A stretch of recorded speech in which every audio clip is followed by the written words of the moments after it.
সকালে উঠিয়া আমি মনে মনে বলি সারাদিন আমি যেন অনেক কাজ করি। হ্যাঁ, সত্যি সত্যি আমি প্রত্যেক দিন সকালবেলা উঠে এই কথাটাই বলি।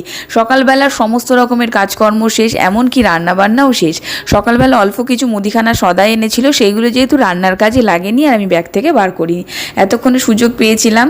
তো দেখতে দেখতেই চলে এসেছিল দোকানে কাস্টমার। তো সেই দাদাকে আমি দুটো গেঞ্জি আর একটা ট্রাউজার নিল, সেইগুলোই দিয়ে চলে আসলাম। আমার ছেলেকে স্নান করিয়ে দিলাম। মোটামুটি বেজে গেছে এখন 11:30। তো ছেলেকে স্নান করানোর পর জামা প্যান্ট পরিয়ে এবার বরকে খেতে দিয়ে দিচ্ছি, কারণ বরের খাওয়া হয়নি। আমি খেয়ে নিয়েছি দুধ রুটি আর ছেলেও খেয়ে নিয়েছে ভাত। তো বরের যেহেতু দোকানে ভিড় ছিল, ও খায়নি, তো ওকে খাবারটা দিয়ে দিলাম, সকালবেলার খাবারটা। আর যেহেতু রান্নাবান্না হয়ে গেছে, সমস্ত রকম খাবার দিয়েই কিন্তু আমরা সকালবেলার খাবারটা খেয়ে নিই যেদিন রান্না হয়ে যায়। এবার চলে এসেছি যেই কাজটা শুরু করেছিলাম সেই কাজটা শেষ করতে, মানে মুদিখানা সদাইগুলো জায়গা মতন তুলে রাখতে। সমস্তগুলো করা হয়ে গেছে। এবার পাঁপড়গুলোকে টুকরো টুকরো করে রেখে দিই, যাতে ভাজার সময় খুব তাড়াতাড়ি নিয়ে ভাজা হয়ে যায়।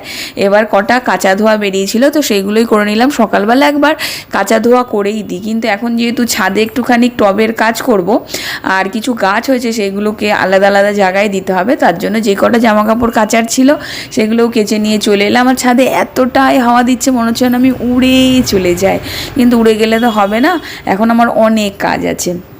আর এখানে দেখো দুটো টবে, এগুলো কী গাছ বলো তো? এইগুলো হচ্ছে বেগুন গাছ। তোমাদের অনেক দিন আগে একটা পাকা বেগুন শেয়ার করেছিলাম, ভেবেছিলাম বেগুনটা টাটকা যেদিন খাবো সেদিনকেই তুলবো।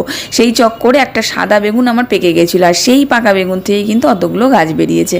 আর এটা একটা কালো বেগুন, এটাও যাতে পেকে না যায় চটপট তুলে নিলাম। আর ঘরে একদমই লঙ্কা নেই, তার জন্য অল্প কিছু লঙ্কা গাছ থেকে তুলে নিচ্ছি। অন্য টাইমে চোখের সামনে ঘুরঘুর করে, এখন দেখো খুঁজেই পাচ্ছি না। কেমন লাগলো ভিডিওটা অবশ্যই কমেন্ট করে জানিও। টাটা।